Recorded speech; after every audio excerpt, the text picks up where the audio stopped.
भिक्षाम देहि। साधु जनों को प्रणाम। कल्याण भव। साधु महाराज, मैं अभी अभी बाहर से आई हूँ। आप कुछ समय के लिए प्रतीक्षा करें, मैं तुरंत आपके लिए फलाहार का प्रबंध करती हूँ। देवी, भिक्षा प्राप्त करने से पूर्व हम अपने नित्य नियम का पालन करेंगे। अपने नियमों के अनुसार हम उसी गृहिणी से भिक्षा ग्रहण करते हैं जो निसंकोच होकर हमें भिक्षा दे। अर्थात यही कि पर पुरुष जैसा व्यवहार न करके लाज, मर्यादा और संकोच को त्याग कर हमें भिक्षा दे। ये कैसे संभव है? विचित्र मांग है आप तीनों की। कोई भी पतिव्रता सन्नारी इस प्रकार की स्थिति के लिए कभी तैयार नहीं होगी। भला भला पर पुरुषों के सामने कोई भी स्त्री अपनी लाज और मर्यादा का त्याग कैसे कर सकती है? आप निसंकोच व्यवहार की अपेक्षा क्यों करते हैं मुझसे? लाज और मर्यादा तो नारी के आभूषण होते हैं, और आप आभूषणहीन रूप में मुझे क्यों देखना चाहते हैं? लगता है आपके मन में कोई खोट है। हमारे प्रति शंका और संदेह रखने वाले को हम अपने क्रोध की ज्वाला से तुरंत भस्म कर देते हैं। हम सच्चे तपस्वी हैं।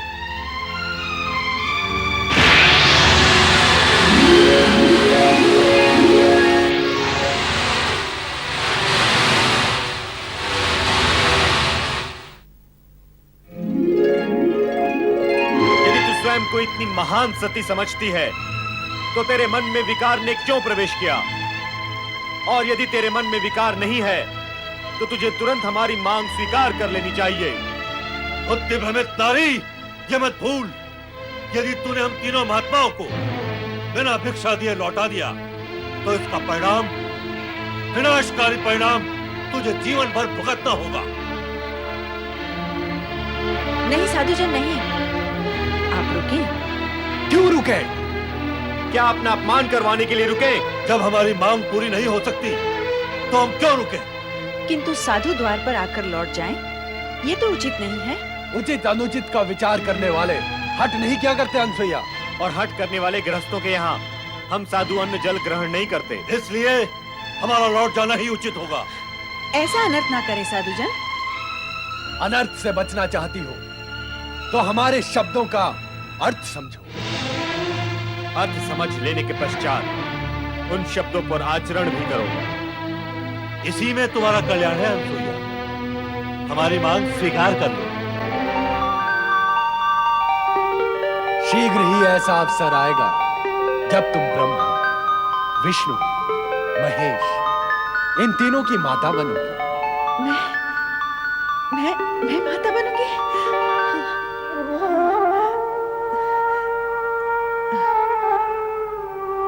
तो क्या अब हम लौट जाएं? लौटना ही होगा। ऋषि के द्वार से कोई निराश लौटता तो नहीं, परंतु क्या करें, जैसी विधाता की इच्छा। मुझे आपकी मांग स्वीकार है। भली भांति विचार कर लिया तुमने? नारी सुलभ मर्यादा और लाज का प्रश्न मत उठा देना। अनसुईया, निसंकोच होकर व्यवहार करना। अवश्य, जैसा आप चाहते हैं मैं वैसा ही करूंगी। किंतु आश्रम के बाहर रहकर मैं आपकी मांग कैसे पूर्ण कर सकती हूँ? इससे आश्रम की पवित्रता भंग होगी। आप सब भीतर कुटिया में पधारें। आइए।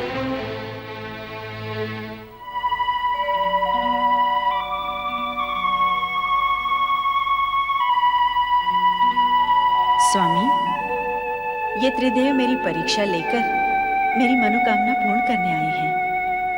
मैं तभी इनके सामने अपनी लाज, मर्यादा और संकोच का त्याग कर सकती हूँ जब ये तीनों नवजात शिशु बनकर मुझे माता के रूप में निहारें। मुझे अनुमति प्रदान करें स्वामी, प्रदान करें।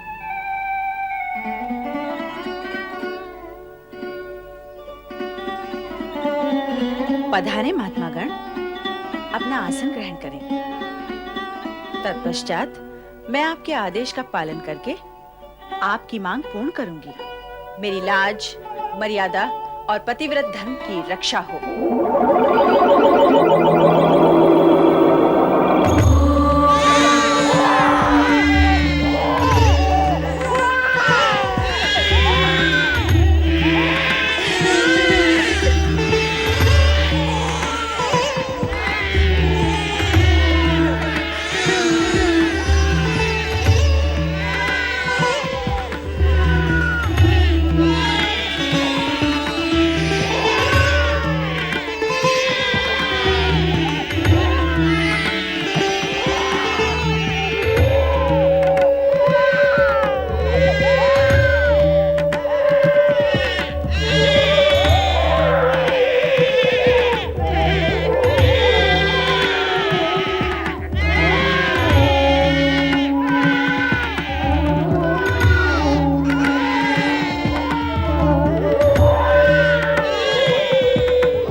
माता बनने की इच्छा पूर्ण कर दी।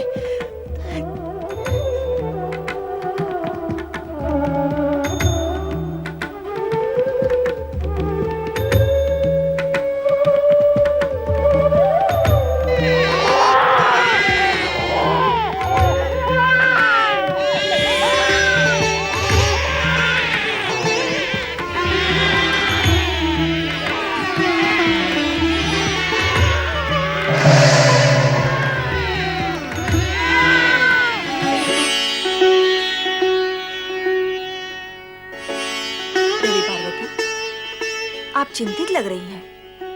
हाँ देवी लक्ष्मी, विषय तो अनुसुईया के सतीत्व की परीक्षा का था, किंतु अब वह चिंता तक आ पहुंचा है। चिंता का कारण क्या है देवी? अनुसुईया के सतीत्व की परीक्षा लेने त्रिदेव यहीं से गए हैं। अब तक तो उन्हें लौट आना चाहिए था, किंतु लौटे नहीं। यही चिंता का कारण है।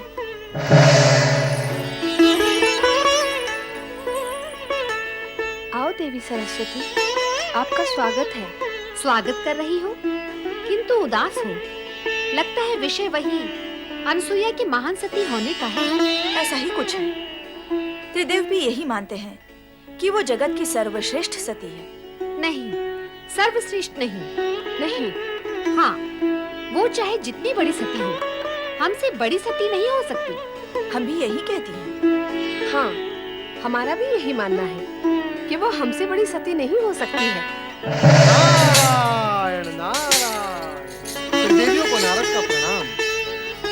त्रिदेवों को एक साथ प्रणाम करने का अवसर प्राय प्राप्त होता रहता है, किंतु त्रिदेवियों को एक साथ प्रणाम करने का अवसर और सौभाग्य कभी-कभी प्राप्त होता है।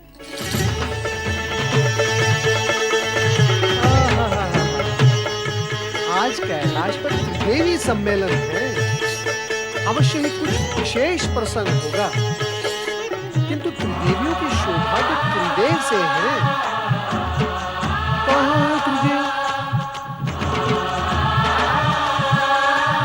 नारायण नारायण। मैं तो विष्णु लोक, ब्रह्म लोक दोनों में भ्रमण करके आ रहा हूँ। दोनों लोग सूने पड़े हैं और यहाँ पर भगवान भोलेनाथ भी नहीं है। आप तीनों को तो अवश्य ज्ञात होगा ही कि त्रिदेव कहाँ है। नारद, तुम वाक्पटु तो हो ही, अभिनय पटु भी हो। तुम तो ऐसे अज्ञानी बन रहे हो जैसे तुम्हें कुछ ज्ञान ही न हो। कैसा ज्ञान माता? क्या तुम नहीं जानते कि त्रिदेव अनुसुईया के सतीत्व का अभिमान चूर-चूर करने गए हैं? कैसे जानूंगा? कैसे माता? जबकि मैं ये जानता हूँ कि सती अनुसुईया को अभिमान छू भी नहीं सकता, तो फिर उसके चूर-चूर होने का प्रश्न भी नहीं उठता। किंतु नारद, तुम ये तो जानते हो कि त्रिदेव अनुसुईया को महान सती मानते हैं। हाँ, सो तो जानता भी हूँ और मानता भी हूँ माता। क्या तुम भी यही मानते हो? विवशता है माता, विवशता। त्रिदेव जिसे मानते हैं उसे यदि मैं अमान्य कर दूं तो स्वयं मैं अमान्य हो जाऊंगा। तो सत्य ये है कि त्रिदेव की मानता के कारण ही तुम भी यही मानते हो कि अनुसुईया जगत की महान सती है। हाँ माता। किंतु इसका प्रमाण क्या है? प्रमाण असत्य से उत्पन्न शंका का होता है माता। जो प्रत्यक्ष है उसका क्या प्रमाण? सत्य असत्य का ज्ञान बिना परीक्षा लिए कैसे होगा नारद? माता, यही जानने तो मैं अत्रि आश्रम गया था। क्या नारद, तुम अत्रि आश्रम गए थे? हाँ माता, मैं वहीं से आ रहा हूँ। तो क्या वहाँ त्रिदेव नहीं थे? अब क्या बताऊँ मैं माता? जो सत्य है वही कहो नारद। बताओ नारद, त्रिदेव वहाँ थे अथवा नहीं? थे भी और नहीं भी। नारद, अपनी लीला का प्रदर्शन दानवों अथवा मानवों पर किया करो। स्पष्ट कहो, त्रिदेव वहाँ थे या नहीं? कहो नारद, अनुसुईया के आश्रम में तुम्हें त्रिदेव के दर्शन हुए अथवा नहीं? माता, मैंने वहाँ अनुसुईया के 3 छोटे-छोटे शिशुओं के दर्शन किए, किंतु त्रिदेव के तो तीनों लोक में कहीं दर्शन नहीं हुए। ये ये क्या? कहाँ गए वे तीनों?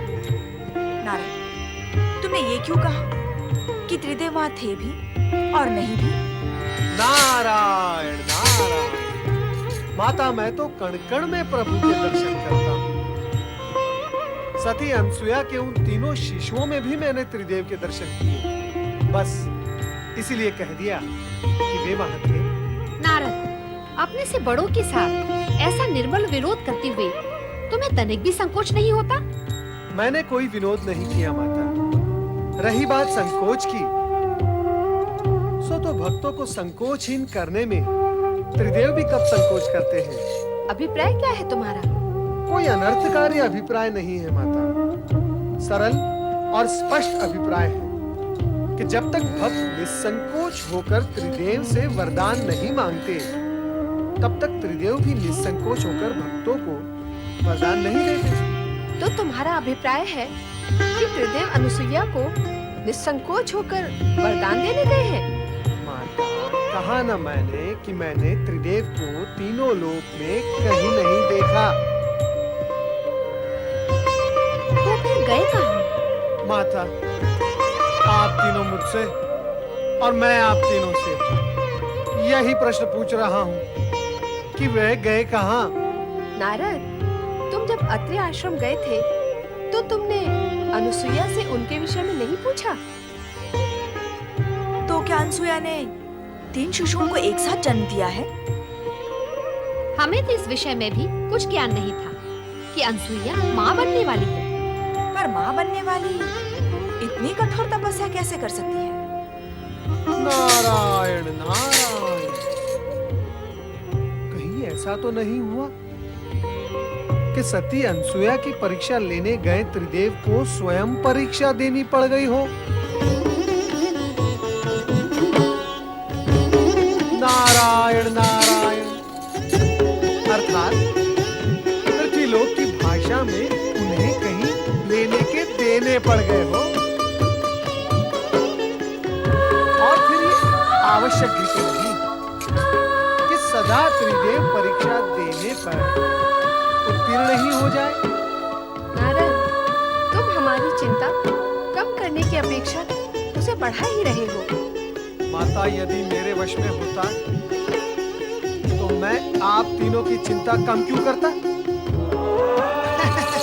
नारायण नारायण, अर्थात जड़ मूल से मिटा ही न देता। पर क्या करूं माता, विवश हूं। नारद, ऐसा लगता है कि तुम हमसे कुछ छिपा रहे हो। छिपने वाले तो छिप ही गए माता, मैं क्या छिपाऊंगा। नारद, तुम तो त्रिकालदर्शी हो।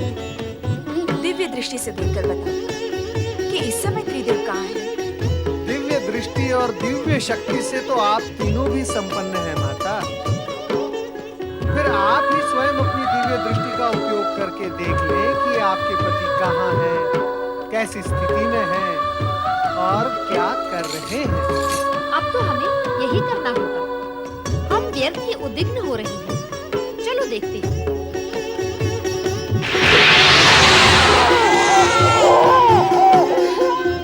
क्या तुम दोनों ने वही देखा जो मैंने देखा? यही प्रश्न मैं करने वाली थी। यही प्रश्न आप दोनों से मैं भी कर रही थी। क्या प्रश्न है आप तीनों देवियों का? तनिक मैं भी तो सुनूं। नारद, सब कुछ जानते हुए भी तुम अंधे की बनते हो। क्या तुम नहीं जानते कि अत्रि ऋषि के आश्रम में अनुसुईया के पालने में त्रिदेव शिशु बनकर पै पै कर रहे हैं? पै पै नहीं, ए कर रहे हैं। पै पै भी नहीं और ए भी नहीं, उआ उआ करके रो रहे हैं। नारायण नारायण, सभी ने अपने अपने पतियों को शिशु रूप में रोता देख सुन लिया। अच्छा हुआ आप तीनों ने उन तीनों को देख लिया, आपकी चिंता दूर हो गई ना। अब आप मुझे आज्ञा दें, मैं चला। रुक जाओ नारद, हमारी चिंता अभी दूर नहीं हुई है, बढ़ गई है। अभी तो केवल इतना ही ज्ञात हुआ है कि वे अनसुया के पालने में हैं। अब और क्या ज्ञात करना शेष है माता। नारद, कभी-कभी तुम्हारे प्रश्न बाण की नोक से भी अधिक नोकीले होते हैं। उन तीनों को वहां से कैसे मुक्त करें, यह क्या याद करना तो शेष ही है। नारद, तुम्हें हमारे साथ तुरंत अत्रि आश्रम चलना होगा। मैं नहीं नहीं नहीं नहीं, मैं क्या करूंगा वहां आकर? शिशुओं और माताओं के बीच नारद का क्या काम है? ये गुत्थी तो आप तीनों की उलझाई हुई है। अब इस गुत्थी को आप तीनों ही सुलझाएं। मुझे आज्ञा दे।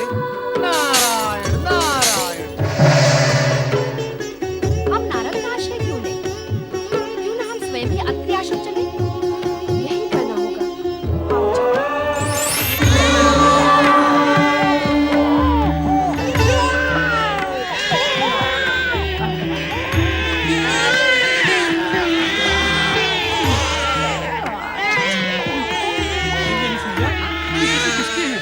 कहाँ से आए? यहाँ कैसे आए? मेरी तपस्या फलित हो गई स्वामी। ये तीनों हमारे पुत्र हैं।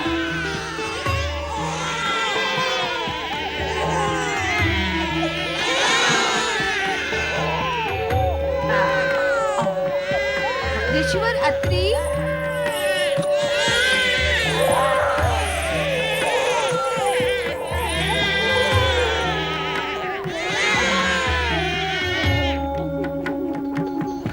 स्वामी आप इस दशा में? ये क्या हो गया प्रभु? संपूर्ण जगत को पालने वाला स्वयं पानी में।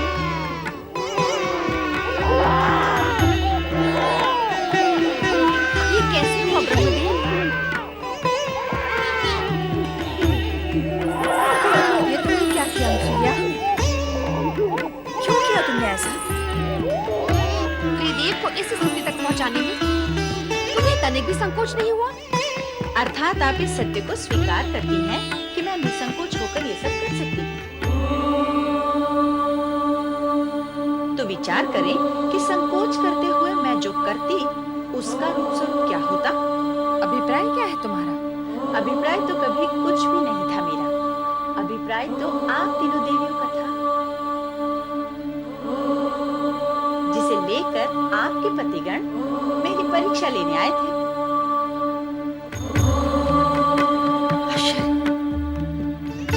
अनुसुईया ने त्रिदेव को शिशु बनाकर पालने में कैसे सुला दिया? उससे भी बड़ा आश्चर्य तो ये है कि त्रिदेव शिशु बन कैसे गए? वे स्वयं शिशु बनना चाहते थे। ऐसी ही उनकी मांग थी। मैंने तो मात्र उनकी मांग को उनकी आज्ञा समझकर पूर्ण किया है। अनुसुईया, जगत में आज तक कभी ऐसा हुआ नहीं और ना ही भविष्य में ऐसा होना संभव होगा कि त्रिदेव को कोई नारी अपने सतीत्व के बल पर शिशु बनाकर पालने में सुला दे। हाँ अनुसुईया, हम तुम्हारी पतिभक्ति और सतीत्व की श्रेष्ठता को स्वीकार करती हैं। अब प्रत्यक्ष को प्रमाण की आवश्यकता भी क्या है? हम तुम्हारे सतीत्व की श्रेष्ठता को और महानता को प्रणाम करती हैं। अब हमें हमारे पति लौटा दो। आज हमसे अधिक सौभाग्यशाली इस जगत में कौन होगा स्वामी, जिनकी कुटिया में 3 महादेवियां एक साथ पधारी हैं। केवल 3 महादेवियां? इस पालने में सोए हुए त्रिदेव को क्यों भूल गई देवी अनुसुईया?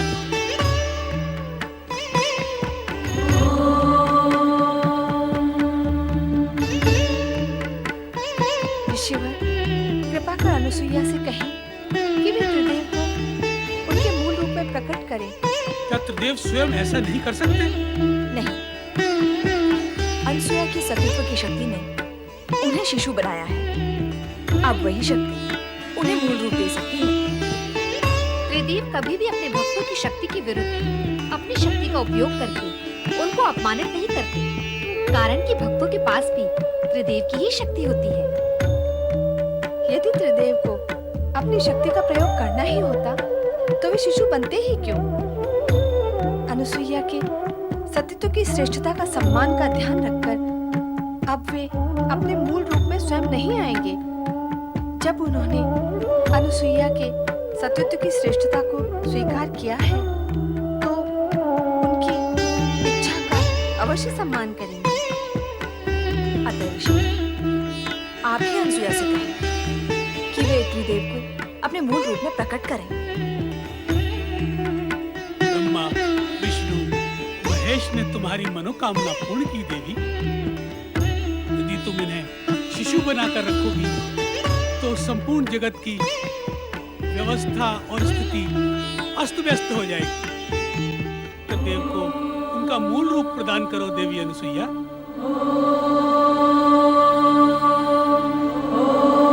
आपकी आज्ञा शिरोधार्य स्वामी।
अपने तेजस्वी सतीत्व के प्रभाव से हम त्रिदेवों के मातृपद को प्राप्त किया है।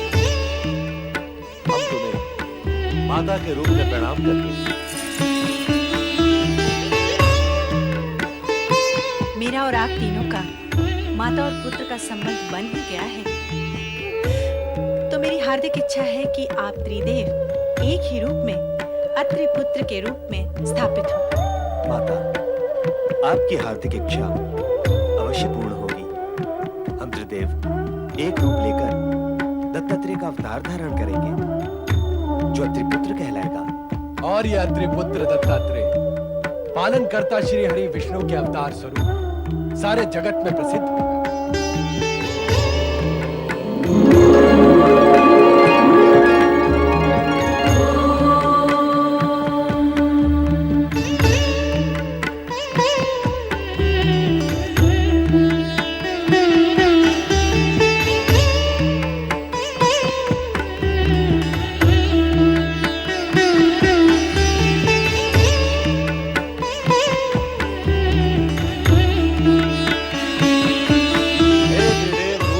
दत्तात्रेय, आप हम त्रिदेवों की सम्मिलित शक्ति के धारक होते हुए सौम्य, शालीन, परोपकारी एवं शांत प्रकृति के हैं। और भगवान दत्तात्रेय एवं विष्णु अवतार के रूप में आपकी कीर्ति दिग दिगंत तक व्याप्त रहेगी। हे अत्रि अनुसुईया पुत्र, आप संसार में भक्ति, ज्ञान, वैराग्य और सद्भावना का प्रकाश प्रकाशित करेंगे। हे संत वेशधारी दत्तात्रेय, आप जगत में अवधूत के वैराग्य प्रदर्शक नाम से प्रसिद्ध हैं। जो भक्त सच्चे मन से आपकी पूजा आराधना व नाम स्मरण करेगा, वो हम तीनों को प्राप्त होगा। साथ ही वो त्रिदेवों की कृपा का अधिकारी। हे श्री हरि विष्णु अवतार दत्तात्रेय, जो भी भक्त आपका नाम स्मरण करेगा वो सदा धन, वैभव और संपन्नता से पूर्ण रहेगा। इतना ही नहीं, आपकी भक्ति करने वाले भक्त का ज्ञान चमत्कार पूर्ण होगा। ज्ञान व विद्या में वो सदा अग्रणी रहेगा। जगत में भक्ति और वैराग्य की धारा आपके नाम से ही प्रवाहित होने लगेगी। त्रिदेव और त्रिदेवियों ने अपनी कृपा का जो प्रसाद दत्तात्रेय को प्रदान किया है वो अभूतपूर्व है। जगत में ऐसी उपलब्धियां सरलता से प्राप्त नहीं होती। तीनों लोकों की संपदा से अधिक प्राप्त किया है दत्तात्रेय ने। त्रिदेव और त्रिदेवियों ने शेष कुछ भी नहीं छोड़ा। जगत में जो श्रेष्ठ है वो सब प्रदान किया है दत्तात्रेय को। दत्तात्रेय। प्रणाम माता, प्रणाम पिता श्रेष्ठ। मैं दत्तात्रेय इस जगत को धर्म का संदेश सुनाकर प्राणियों को कल्याण मार्ग के लिए प्रेरित करूंगा।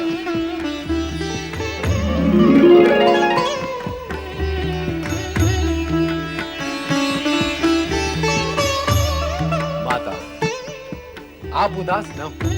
हमने ही स्वप्न में आकर आपको पुत्र प्राप्ति के लिए तपस्या का उपाय सुझाया था। इसलिए हम अपने अंश से आपको ऐसा रुद्र अवतारी पुत्र प्रदान करेंगे जो सदा आपकी सेवा में रहेगा। रुद्र अवतारी शिवांशी प्रकट हो।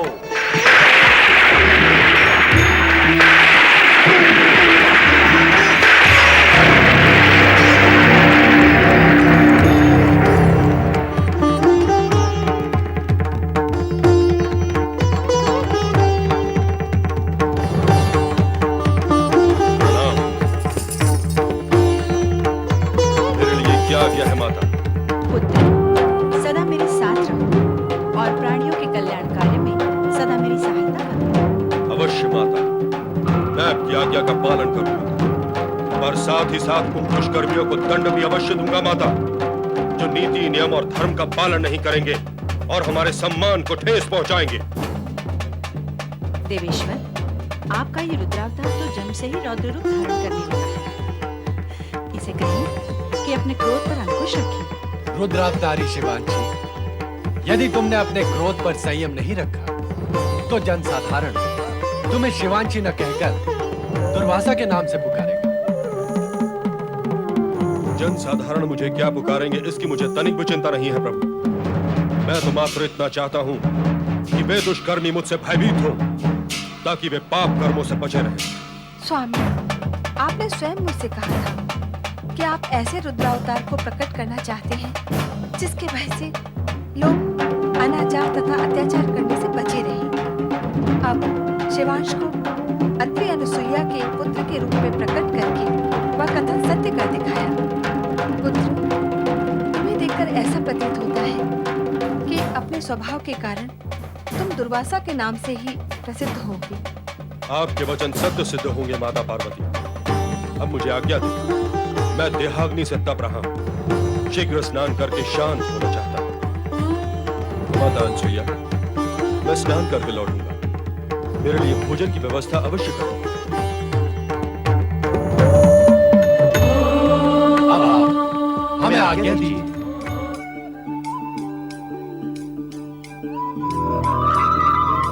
हा हा हा हा, आनंदपूर्ण, अद्भुत, सौभाग्यपूर्ण।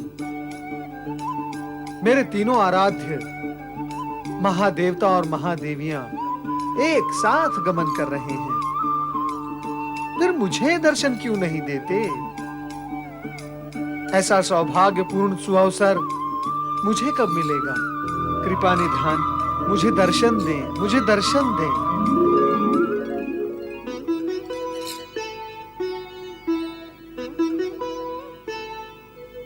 नारद, तुम तीनों लोक में कहीं भी हमारा पीछा नहीं छोड़ते, क्यों? पुत्र अथवा भक्त से उसके पिता अथवा आराध्य का कभी पीछा छूटा है? यदि छूट जाए तो पुत्र और भक्त की क्या दुर्दशा होती है, ये आप भली भांति जानते हैं परमपिता। नारद, ब्रह्मदेव के प्रश्न का उत्तर तो तुमने दे दिया, अब हमारे प्रश्न का भी उत्तर दो। भोलेनाथ, आपका क्या प्रश्न है? क्या तुमने अत्रि आश्रम आकर हमारे बाल रूप के दर्शन नहीं किए? और क्या अनुसुईया के पुत्रों के दर्शन करना आपका उद्देश्य नहीं था नारद? नारायण नारायण, मैं तो युग युगों से तीनों लोक में तीनों महादेवताओं के दर्शन भांति भांति प्रकार से करता आ रहा हूं। और फिर दर्शन के विषय में मुझसे अधिक सौभाग्यशाली प्राणी इस जगत में कौन है? ये हमारे प्रश्न का समुचित उत्तर नहीं है नारद। नारायण नारायण, देवेश्वर, ये आपके प्रश्न का 3/4 उत्तर है और 1/4 शेष उत्तर ये है कि जब मैंने आप तीनों के दर्शन करने का कीर्तिमान स्थापित किया है, तो फिर आपके शिशु रूप के दर्शन करने का अवसर मैं भला अपने हाथों से कैसे जाने देता? तो क्या तुमने तीनों देवियों को हमारे शिशु रूप के विषय में सूचित किया है? कैसे करता परमपिता? देवी अनसुया और आपके क्रियाकलाप और आपकी मांग के बीच यदि मैं आता तो मेरी क्या गति होती? तीनों माताएं तो यही समझती कि आप तीनों के बालक बन जाने में मेरा ही सहयोग था। नारद, अब अधिक बातें न बनाओ। सत्य तो यही है, इन घटनाओं के पीछे अदृश्य रूप से तुम ही थे। हाँ, ना ना ना ना। और इसमें अब कोई संदेह नहीं रहा कि तुम हम सभी के साथ नारद लीला करने से चूके नहीं। हम पर अपनी लीला का प्रयोग करते हुए तुम्हें तनिक भी विचार नहीं आता? नारायण नारायण, मेरी लीला। त्रिदेव के सम्मुख मैं क्या और मेरी लीला क्या? सत्य तो यह है कि आप तीनों देवियों को यह सत्य मान्य ही नहीं था कि सती अनसुया जगत की सर्वश्रेष्ठ सती है। यही सत्य आप तीनों को मनवाने के लिए परीक्षा के बहाने त्रिदेव ने अपनी लीला का प्रसार किया और दोष व्यर्थ ही में मेरे सिर पर मढ़ा जा रहा है। माताओं, इस सत्य को आप सदा के लिए समझकर रखें कि मेरा हर कार्य त्रिदेव के संकेत पर ही होता है। स्वेच्छा से मैं कुछ भी नहीं कर सकता। श्री हरि विष्णु, अब आप हमें यह बताएं कि भगवान भोलेनाथ ने सती अनसुया को वरदान में पुत्र रूप में शिवांशी रुद्रावतार को जो प्रदान किया था, वो है कौन? सावधान नारद, उस रौद्र रूपधारी दुर्वासा से सावधान रहना। यदि उसका क्रोध जाग गया तो तुम्हारी कुशल नहीं है। नारायण नारायण, रुद्रावतार दुर्वासा?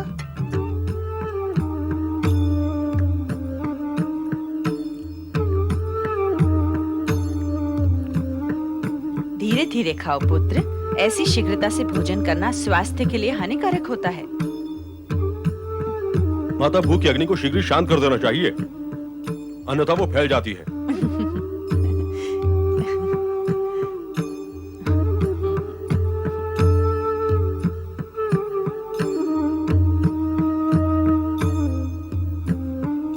माता, यह तो मुझे ज्ञात है कि आपने मुझे भगवान शिव की आराधना तथा तपस्या से प्राप्त किया है, किंतु मैं ये जानना चाहता हूँ कि आपको तपस्या में कोई कष्ट तो नहीं हुआ?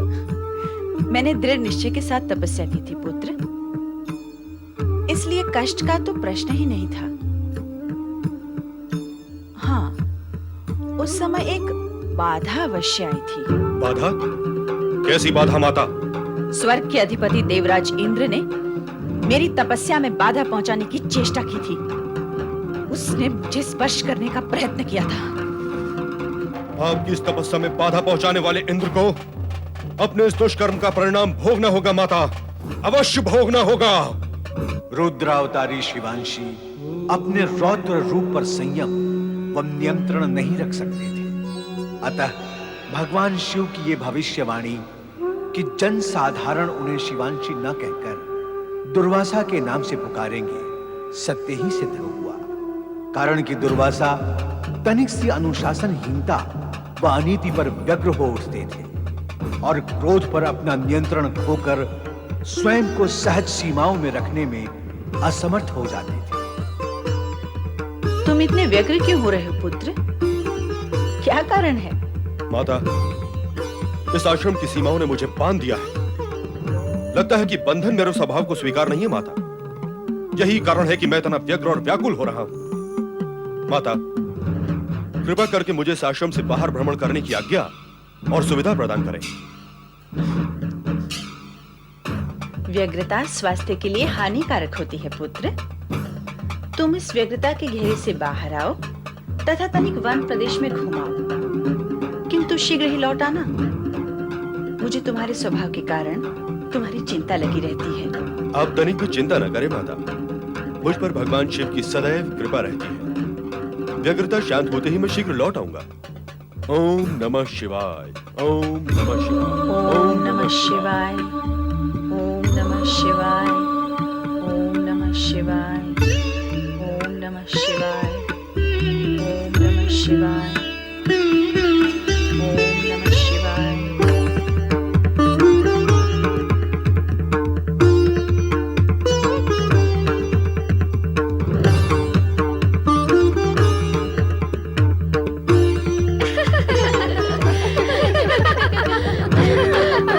मुझे लगता है ये ऋषि मुनि भगवान शिव के लिए फूल ले जा रहे हैं। तो तुझे क्या लगता है ये फूल तेरे लिए चुन रहे हैं? संभवतः इसी के लिए चुन रहे होंगे। चल के पूछ लेने में आपत्ति क्या है? पाए लागे महाराज, क्या ये फूल आप भगवान के लिए चुन रहे हैं? तो फूल क्या भक्तों के लिए चुने जाते हैं? फूल तो भगवान के लिए ही चुने जाते हैं ना। क्या भगवान फूलों से प्रसन्न होते हैं? हाँ हाँ, होते हैं प्रसन्न। जिन फूलों से भगवान प्रसन्न होते हैं, उन फूलों को चुनते हुए आप क्रोध में आए हैं। तो क्या अब भी भगवान प्रसन्न होंगे? वो भी आपकी भांति आप पर क्रोधित नहीं होंगे इन फूलों को देखकर?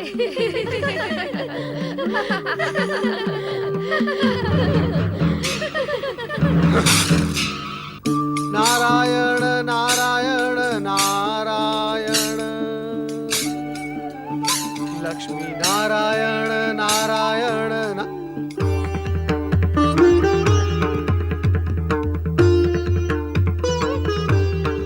नारायण नारायण।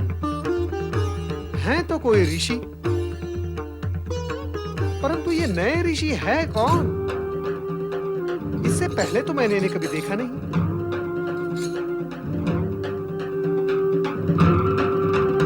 नारायण नारायण, कहीं यही तो रुद्रावतार ऋषि दुर्वासा नहीं?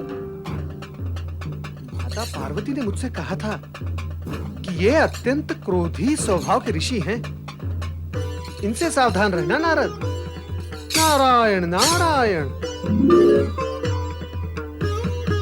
नारायण नारायण। नारद का प्रणाम स्वीकार करें ऋषिवर। प्रणाम। नारद का प्रणाम स्वीकार करें ऋषिवर और अपना समुचित परिचय भी दें।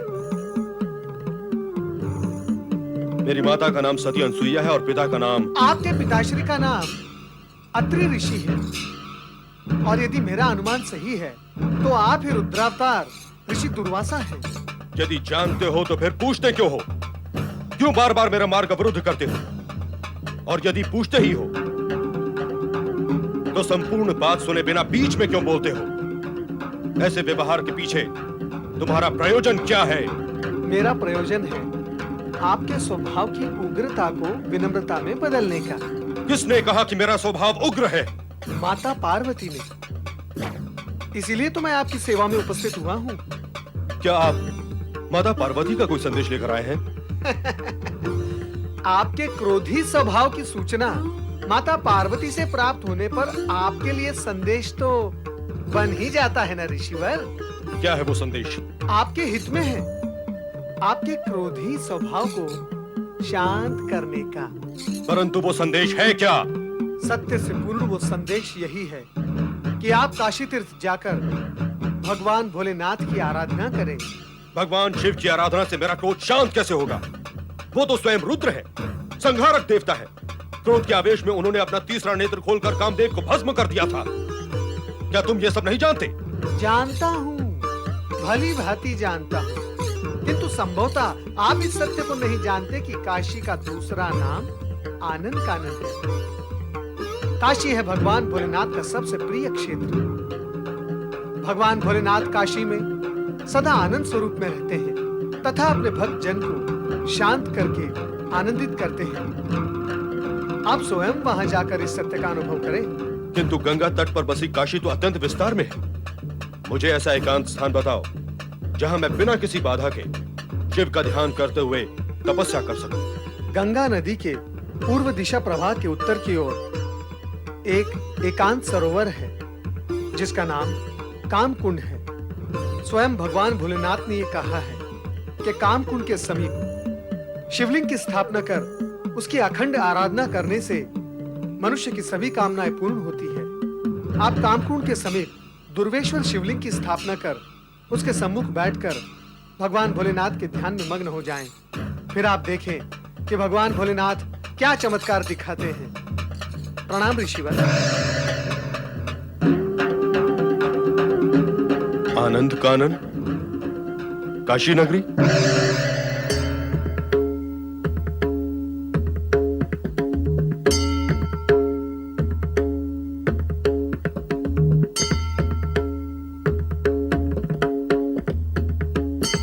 यही है काशी नगरी।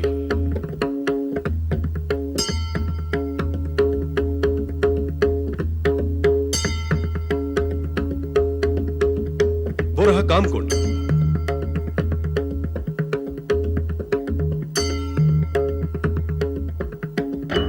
ओम नमो भगवते रुद्राय। ओम नमो भगवते रुद्राय। ओम नमो भगवते रुद्राय। ओम नमो भगवते रुद्राय।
स्वामी?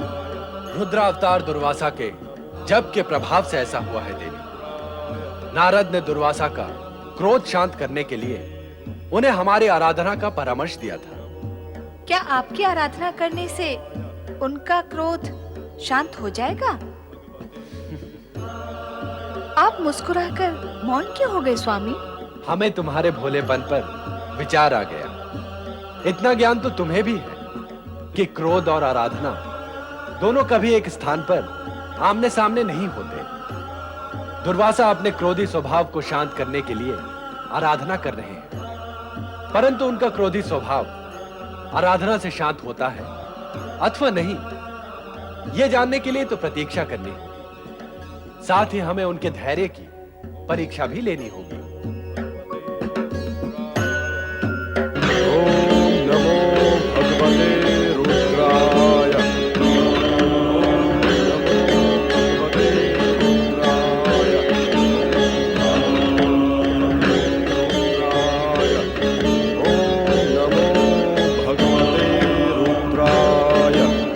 दुर्वासा ऋषि ये कठोर तपस्या कहीं स्वर्ग प्राप्ति के प्रयत्न में तो नहीं कर रहे हैं? देवराज, ज्ञात हुआ है कि ये ऋषि अत्रि और सती अनसुईया के पुत्र हैं, और ये भी सुना गया है कि इनका स्वभाव अति उग्र है।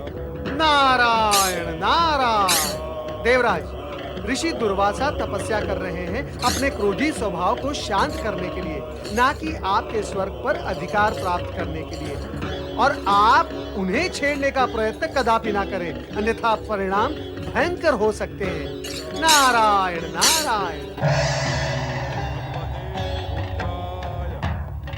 ओम नमो भगवते रुद्राय। कुछ प्राप्ति नहीं हुई, कुछ भी नहीं।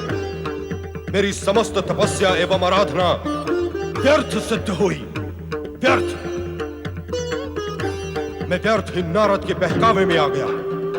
उसने मुझे मूर्ख बनाया है। यहां न तो आनंद है न शांति है।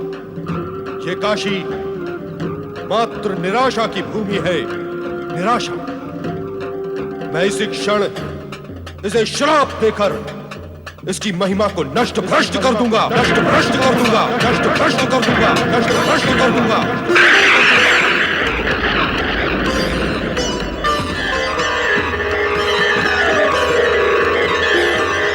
रहस्येश्वर शिवलिंग,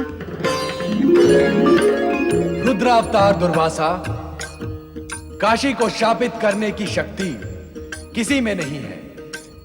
आनंद नगरी काशी को कोई भी शाप छू नहीं सकता, प्रलय भी इसे डुबो नहीं सकता। अतः तुम अपने क्रोध को शांत कर हमारे साथ काशी में रहने का आनंद बनाओ। मुझे क्षमा करें शिव शंकर। आप ही के रुद्र अंश से उत्पन्न मैं अपने क्रोध को वश में नहीं रख सकता और सदा श्राप देने के लिए उद्यत हो जाता हूं भगवान। दुर्वासा, तुम्हारा नाम शाप से ही सुशोभित होता है, परंतु शाप तभी दो जब कोई प्राणी विपरीत आचरण करे अथवा सत्य असत्य के विवेक को भूल जाए। तो अब मेरी तपस्या सफल हुई ना भगवान? हमारे प्रकट होने का यही अर्थ है। तुम्हारे द्वारा स्थापित दुर्वासेश्वर शिवलिंग अब कामेश्वर शिवलिंग के नाम से प्रसिद्ध होगा। जो व्यक्ति कामकुंड में स्नान कर कामेश्वर की आराधना करेगा, उसकी सभी कामनाएं अवश्य पूर्ण होंगी। आपने मेरी तपस्या का प्रतिदान देकर मुझे उपकृत किया है भगवान, मैं धन्य हुआ।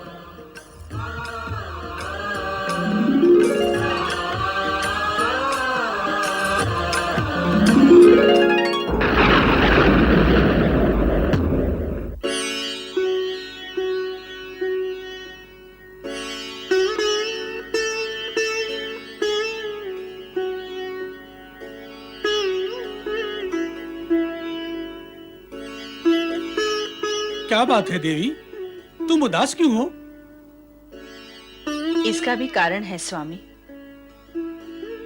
दुर्वासा अपनी व्यग्रता को शांत करने के लिए भ्रमण करने गया था। बरसों बीत गए किंतु वो लौट कर नहीं आया। मुझे तो चिंता हो रही है, न जाने वो कहाँ होगा। ब्रह्मा, विष्णु और महेश की माता को चिंता करने की क्या आवश्यकता है देवी? तुम दुर्वासा को बुलाने की इच्छा मात्र करोगी तो वो तुरंत दौड़ा चला आएगा। किंतु ये कैसे ज्ञात होगा कि इस समय वो कहाँ होगा? क्यों भूल जाती हो देवी, तुम्हें शिवलिंग में तीनों लोक देखने की सिद्धि प्राप्त है। तुम शिवलिंग में देखकर दुर्वासा को पुकारो, वो तुम्हें तुरंत दिखाई देगा।